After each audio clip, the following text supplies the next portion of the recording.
Hello, and I know what you're wondering. What is the answer to the question?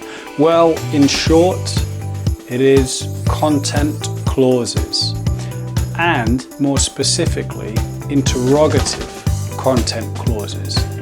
If you want to look that up on Wikipedia, then you will find the link in the description box below. But I want to share with you the story of how I got there. So I received a text from my friend who said that his girlfriend used a question in a paper that should not have been a question. She apparently wrote, "How to use data strategy?" ? He said, "As you're an English teacher, please can you tell me the grammar rule?" Now, as a native English speaker, I automatically knew that there should not be a question mark there. But why? I came across this post on the website EnglishStackExchange.com, and I will leave the link in the description below. It says, is it grammatically correct to ask how to do something? This is the question I want answered. However, I did scroll through the answers and feel that a lot of people did not answer the question in the manner I would have hoped for, and some people left comments that just left me feeling confused. I looked up the word how in the Cambridge Online Dictionary and found out that it was an adverb. I then browsed through the list of suggested sentences in which we could use how. However, I did not find the example, how to use data strategy, ? Or not. I did find how to in the middle of a sentence underneath the heading indirect questions. So we have here, I just don't know how she manages to cook so well in such a small kitchen. And also, I wonder how they do that. So these two sentences use the construction how to in the middle of a sentence, and they have no question marks, but they don't begin the sentence with how to. So here I thought about the 4 English sentence types, and I thought that maybe following that path might give us some answers. So the 4 English sentence types are the following: declarative, exclamatory, imperative, and interrogative. So the how-to construction would be an interrogative sentence, but usually with a question we would put a question word. So you would have something like, how do I use data strategy? Not how to use data strategy, which clearly doesn't contain a do. So I wondered, well, what's the difference between how to use data strategy and how do I use data strategy? And I continued searching.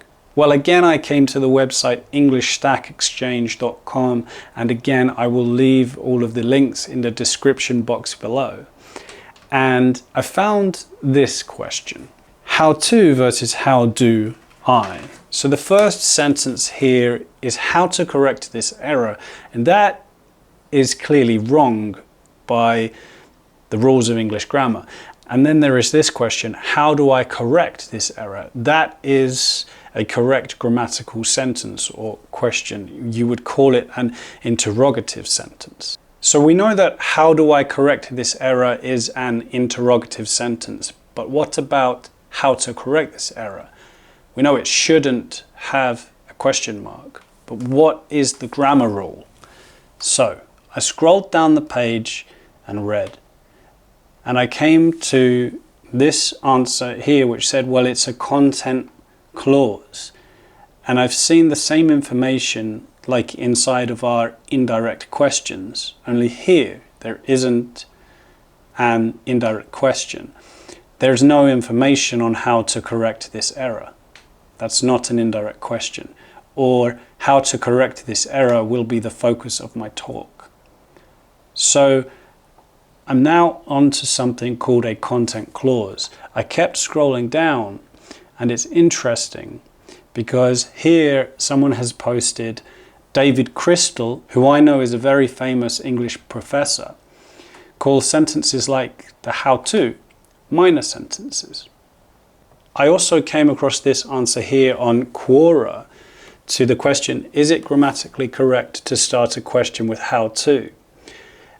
And I don't like this website because a lot of people with false authority post on here, like Gino Martinez, who says, I am speak good English. Well, this is clearly wrong, so I can scrap his advice. But I did scroll down to Frank Dauenhauer, and I read his answer. And he said that there is a writing style called Headlinese, where some words are being omitted to conserve space. Now, these two bits of information, Headlinese and content clauses, I found fascinating. So I looked up content clauses on Wikipedia. And if I scroll down, then I find interrogative content clauses, often called indirect questions, but as we already know, sometimes they don't have to be a question. And here we find, I can't guess how he managed it. We don't have a how-to here, but I know that we could use a how-to here, as we have already seen on the English Stack Exchange website.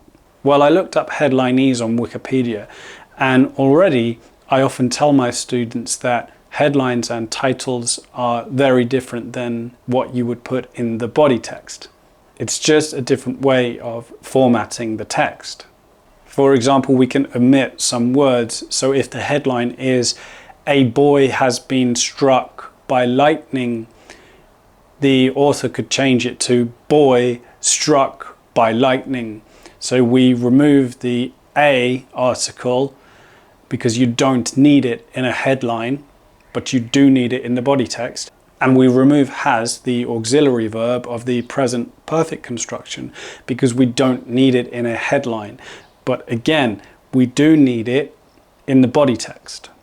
We can see that forms of the verb to be are usually omitted, and also articles are usually omitted. We can see that most verbs are in simple present tense.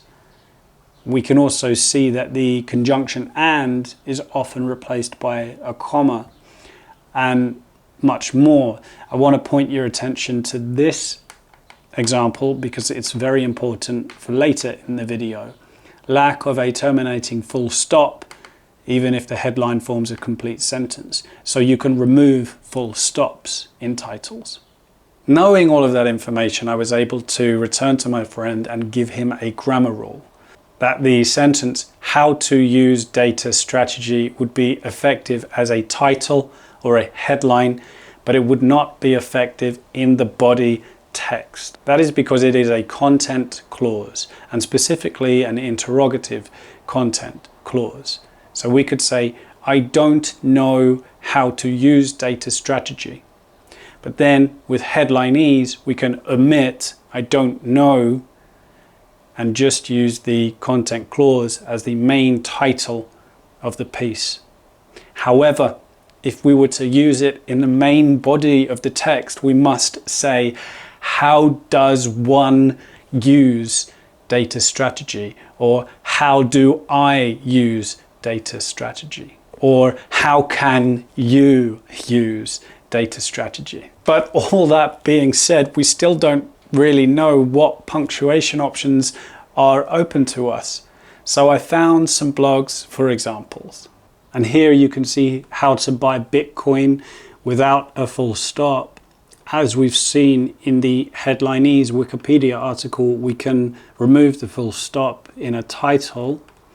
We can also see how to buy Bitcoin and then a colon, a guide for new crypto investors. So if you have basically two titles, you can put a colon between them. And we also have the M-, how to buy Bitcoin UK - beginner's guide. So we have essentially what is a subtitle joined to the main title with an M dash. Notice we do not have a question mark here because it's not a question. As I was looking at these headlines, I also wondered a bit more about how to use a colon, and I think that is a very interesting point. Again, here colons with a colon, how to use them, but I will make an entirely new video about that, so I hope that you will find it on my video playlist when I make it, if that is interesting to you. I hope that this video has given you a little bit more knowledge about the English language and answered some of your questions. If you have any comments, please remember to leave them below the video, and make sure to like, subscribe, and if you want more information about the English language, make sure to sign up for my notifications. That's all for today's lesson. Thank you so much for watching. Have a good day.